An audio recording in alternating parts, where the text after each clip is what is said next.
At last کا بہت تفصیلی خلاصہ۔ چیپٹر 13 ایٹ لاسٹ کہانی کا آخری اور سب سے خوشی بھرا باب ہے۔ یہ باب امید، صبر، محبت، حیرت، خاندانی خوشی اور کئی سال کی تکلیف کے بعد کامیابی سے بھرا ہوا ہے۔ اس باب میں کیٹی آہستہ آہستہ اپنی بیماری سے صحت یاب ہوتی ہے اور 4 لمبے سالوں کے بعد دوبارہ چلنا سیکھتی ہے۔ پورا خاندان بہت خوش ہو جاتا ہے۔ اور آخر میں کزن ہیلن دیکھتے ہیں کہ کیٹی اب ایک نرم دل، سمجھدار، مہربان اور پیار کرنے والی لڑکی بن چکی ہے۔ باب کا آغاز تقریباً 6 ہفتے بعد ہوتا ہے۔ ایک دن کلوہ اور ایلسی نیچے مصروف ہوتی ہیں کہ اچانک کیٹی اپنی گھنٹی بہت گھبرائے ہوئے اور پرجوش انداز میں بجاتی ہے۔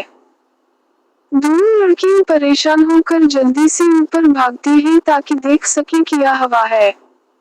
وہ دیکھتے ہیں کہ کیٹی اپنی کرسی پر بیٹھی ہوئی ہے اور اس کا چہرہ خوشی اور حیرت سے سرخ ہو رہا ہے۔ وہ بہت زیادہ جذباتی ہے۔ خوشی سے وہ کہتی ہے کہ وہ خود اپنے پاؤں پر کھڑی ہوئی تھی۔ شروع میں کلوہ اور ایلسی یقین نہیں کرتی۔ وہ حیران رہ جاتی ہیں۔ کیٹی انہیں بتاتی ہے کہ اچانک اسے محسوس ہوا جیسے اس میں کھڑے ہونے کی طاقت آ گئی ہو۔ اس نے سوچے بغیر کوشش کی اور حیرت کی بات یہ تھی کہ وہ واقعی کرسی سے اٹھ کر کھڑی ہو گئی، اگرچہ اس نے کرسی کا ہینڈل مضبوطی سے پکڑا ہوا تھا۔ وہ اتنی ڈر گئی کہ اسے یاد بھی نہیں کہ دوبارہ بیٹھ کیسے گئی۔ اس کی آنکھوں میں آنسو آ جاتے ہیں اور وہ پوچھتی ہے کہ کیا وہ دوبارہ ایسا کر سکے گی۔ کلوہ فوراً اسے حوصلہ دیتی ہے اور کہتی ہے کہ وہ ضرور دوبارہ کھڑی ہو سکے گی۔ ایلسی بھی خوش ہو جاتی ہے لیکن بار بار اسے احتیاط کرنے کو کہتی ہے۔ کیٹی فوراً دوبارہ کوشش کرتی ہے لیکن اس بار وہ بالکل کھڑی نہیں ہو پاتی۔ ایک لمحے کے لیے اسے لگتا ہے کہ شاید اس نے سب خواب دیکھا تھا۔ لیکن اگلے دن واقعی معجزہ ہو جاتا ہے۔ کلوہ کمرے میں موجود ہوتی ہے کہ اچانک کیٹی کی آواز سنتی ہے۔ وہ مڑ کر دیکھتی ہے تو کیٹی واقعی اپنے پاؤں پر کھڑی ہوتی ہے۔ کلوہ خوشی سے پاگل ہو جاتی ہے اور نیچے بھاگ کر سب کو آواز دیتی ہے کہ جلدی اوپر آئیں۔ سب بچے دوڑتے ہوئے آتے ہیں اور کیٹی کو کھڑا دیکھ کر حیران رہ جاتے ہیں۔ اس بار کیٹی آسانی سے دوبارہ کھڑی ہو جاتی ہے۔ ایسا لگتا ہے جیسے اس کا جسم کئی سال سے سویا ہوا تھا اور اب اچانک جاگ گیا ہو۔ جب ڈاکٹر کا گھر آتے ہیں تو وہ بھی بچوں جتنے خوش ہو جاتے ہیں۔ وہ بار بار کیٹی سے سوال کرتے ہیں اور اسے کھڑا اور بیٹھنے کو کہتے ہیں۔ کیٹی دھیمی آواز میں پوچھتی ہے کہ کیا وہ واقعی ٹھیک ہونے والی ہے۔ ڈاکٹر کا محبت سے کہتے ہیں کہ انہیں یقین ہے کہ وہ صحت یاب ہو جائے گی۔ وہ اتنے خوش ہوتے ہیں کہ چھوٹے فل کو اٹھا کر ہوا میں اچھالتے ہیں۔ بچوں نے پہلے کبھی اپنے والد کو اتنا خوش اور بچوں جیسا نہیں دیکھا تھا۔ کچھ دیر بعد ڈاکٹر کا خود کو پرسکون کرتے ہیں کیونکہ وہ دیکھتے ہیں کہ کیٹی بہت زیادہ جذباتی ہو گئی ہے۔ وہ نرمی سے اسے سمجھاتا ہے کہ اسے صبر اور احتیاط کی ضرورت ہے۔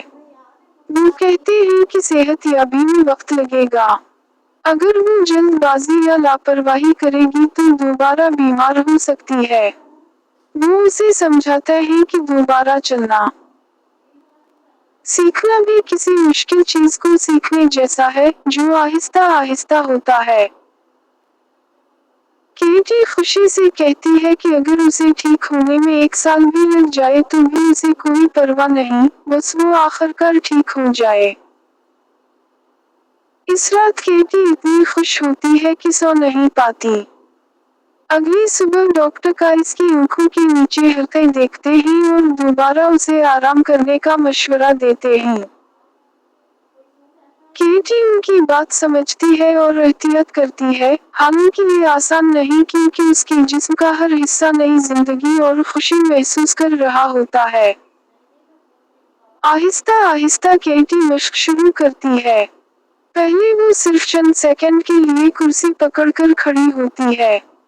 फिर वो ज्यादा देर तक खड़ी रहने लगती है। कुछ दिन बाद वो कुर्सी छोड़कर अकेले खड़ी होना शुरू कर देती है।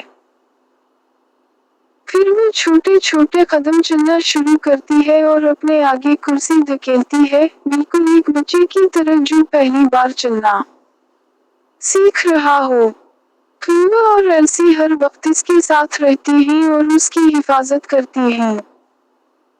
अगरचे इसकी चाल कमजोर और गैर मुतवाज़िन होती है, लेकिन केटी को सिर्फ खुशी महसूस होती है। वो अपने पहले कदमों पर इतनी ही फख्र महसूस करती है जितना एक छोटा बच्चा अपने पहले कदमों पर करता है।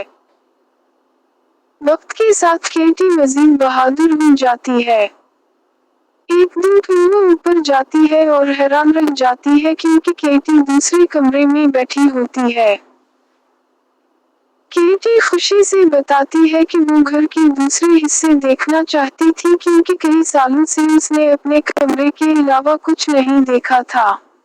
वो हंसते हुए कहती है कि राहदारी उसे कितनी लंबी महसूस हुई। अगरचे बाद में वो थक जाती है, लेकिन इससे कोई नुकसान नहीं होता और जल्द ही वो पूरे ऊपर वाले हिस्से में चलने लगती है। केटी को कई साल बाद घर दोबारा देखकर बहुत खुशी होती है। हर चीज उसे नई और दिलचस्प लगती है। छोटी छोटी तब्दीलियां भी उसे हैरान करती हैं क्योंकि इसने इन्हें बनते हुए नहीं देखा था। मिसाल के तौर पर वो डोरी की खूबसूरत बुकशेल्फ देखकर हैरान होती है और डोरी हंसकर कहता है कि ये तो 2 साल से उसके पास है। केटी कहती है कि किसी चीज के बारे में सुनना और अपनी आंखों से देखना एक जैसा नहीं होता। अगस्त के आखिर तक केटी काफी मजबूत हो जाती है और नीचे जाने की ख्वाहिश जाहिर करती है। लेकिन डॉक्टर का कहते हैं कि उसे अभी कुछ दिन इंतजार करना चाहिए क्योंकि सीढ़ियां चलना ज्यादा मुश्किल है। तब फ्लूवा को एक खूबसूरत ख्याल आता है। वो कहती है कि केटी की पहली बार नीचे आने को एक जश्न बनाया जाए। सब खुशी से मान जाते हैं। केटी इस खास दिन के लिए 8 सितंबर चुनती है क्योंकि वो इसकी वालिदा की सालगिरह थी। अगले हफ्ते फ्लूवा बहुत पुरस्कार अंदाज में मसरूफ रहती है। वो कहती है कि वो घर साफ करवा रही है, लेकिन केटी नीचे से हथौड़े, आरी, सरगोशियों और हंसी की आवाजें सुनती है। छोटे बच्चे कई बार राज बताने लगते हैं लेकिन फौरन खामोश हो जाते हैं। केटी बहुत तजस्सुस महसूस करती है लेकिन वो सवाल नहीं करती क्योंकि वो सबकी खुशी खराब नहीं करना चाहती। आखिरकार खास दिन आ जाता है। सुबह बहुत खूबसूरत और रोशन होती है। फ्लूवा फूलों से केटी को सजाती है और उसके नए लिबास की तारीफ करती है। सब बच्चे अपने बेहतरीन कपड़े पहनते हैं क्योंकि ये दिन एक त्योहार जैसा लग रहा होता है। सेसी भी खास तौर पर केटी को सीढ़ियों उतरते देखने आती है। आखिर में डॉक्टर का केटी को नीचे ले जाने आते हैं। सब बहुत आहिस्ता आहिस्ता सीढ़ियों उतरते हैं। केटी अपने वालिद का सहारा लेती है जबकि डोरी इसके साथ होता है। सब लोग फख्र और जज्बात से इन्हें देखते हैं। यहाँ तक कि घर के मुलाजिम भी खुशी के आंसुओं के साथ इन्हें देख रहे होते हैं क्योंकि वो जानते हैं कि केटी ने कितनी लंबी तकलीफ बर्दाश्त की है। जब केटी नीचे पहुंचती है तो वो घर की नई चीजें देखकर खुश होती है। लेकिन छोटा फिल बेसब्री से उसे पार्लर की तरफ चलने को कहता है।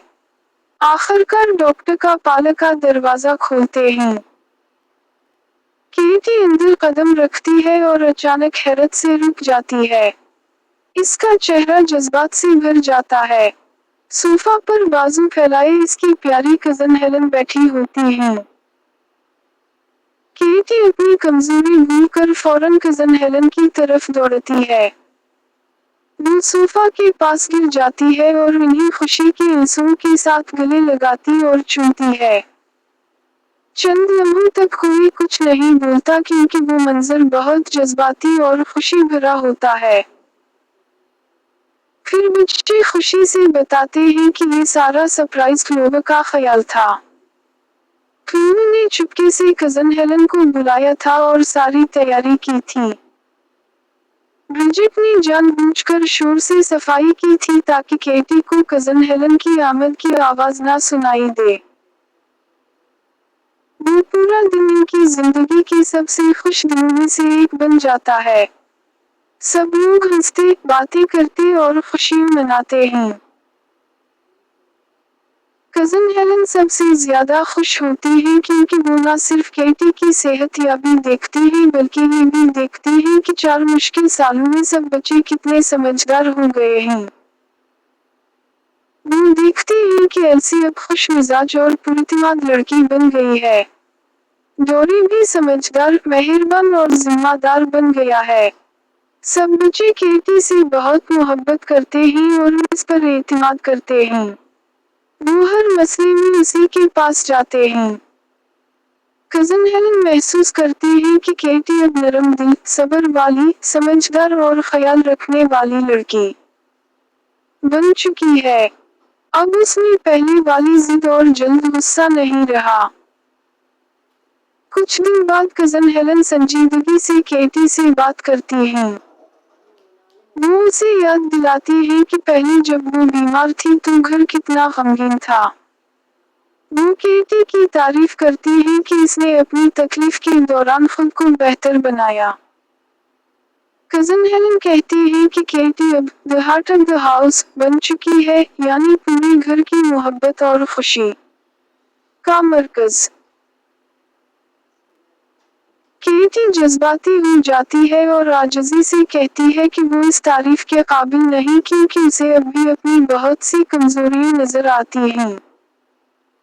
वो कहती है कि कभी कभी वो गलत रवैया इख्तियार करती है या सही काम नहीं करती। लेकिन कहानी वाज़ेह करती है कि केटी वाकई एक बहादुर, मेहरबान, मोहब्बत करने वाली और बेहतरीन इंसान बन चुकी है। इस तरह किताब खुशी के साथ खत्म होती है। केटी न सिर्फ जिस्मानी तौर पर तकरीबन मुकम्मल सेहतयाब हो जाती है बल्कि इसका किरदार और दिल भी पहले से कहीं ज्यादा खूबसूरत हो जाता है। ये बाब हमें सिखाता है कि सब्र, तकलीफ, मोहब्बत, मेहरबानी, हिम्मत और खानदान की हिमायत इंसान को अंदर से मजबूत और बेहतर बना देती है।